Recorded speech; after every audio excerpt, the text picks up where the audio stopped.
At syempre ako yung mga bossing. Iba. Ako ang umawak ng camera. At ang piloto natin ay si Menkel. Diba? Kanyan. Oh, sa camera. Nag-drive ko siya mga boss. Pero magaling naman mag-drive to. Kahit kay Negra. Opo. Hindi. Diba? Kakay lang ako. Mga 45, 50, 60. Marunong na. Pwede na ano to. Kumaka na siya.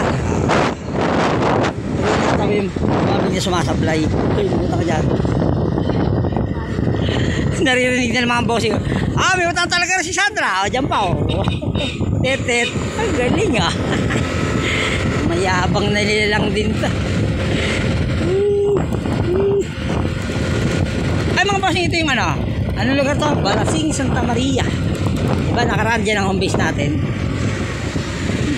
Try lang kami ni Sandrang tumira sa pero wala.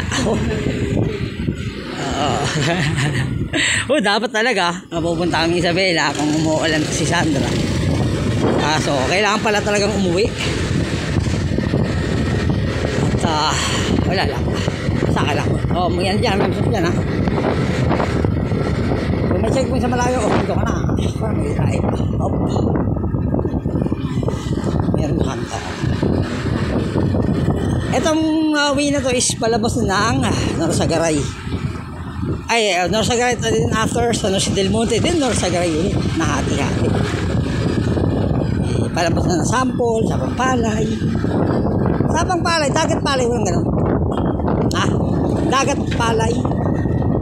Ilog Palay, wala bang ganun? Hiyapti mo walang ilaw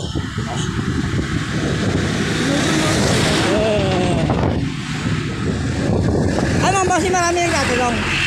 Bossing, bakit yung mga truck ngayon, ba't yun ang nila naisip yan na maglagay ng maraming ilaw?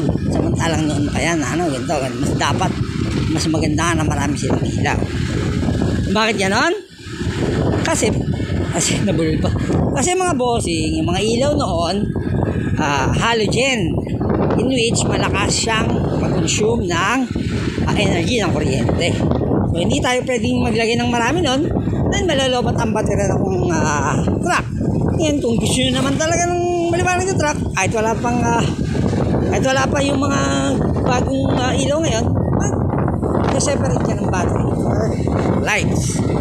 Ngayon kasi mga ilaw na yan ay LED lighting system na.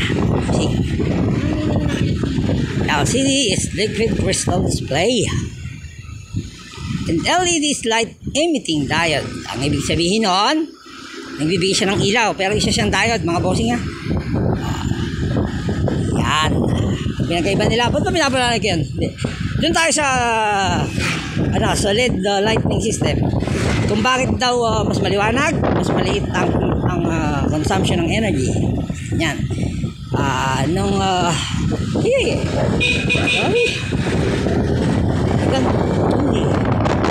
Pinaka naman. Noon pa yan, una kong na-meet si LED, nung nauso yung mga running lights tsaka yung mga volumeters, yung mga VU-meter, mga bossing. Natuwa ako doon. Dalawang piso pa isa yan noon sa kaya para sa monumento. Bumibili lang kami, tapos bibili kami ng battery. Wala lang, parang pag sindihan mo sa akin, parang lang nag-yosi. Ano yun? Ginagawa namin ilaw. Kasi sumasabay-sabay nga siya sa tunog ng speaker. At yung first experience ko yan, sinaksa ko sa kuryente. Ayan, yun yung first meeting namin LED. Okay? Ayan. Ano pa, lalag pa? Wala pa.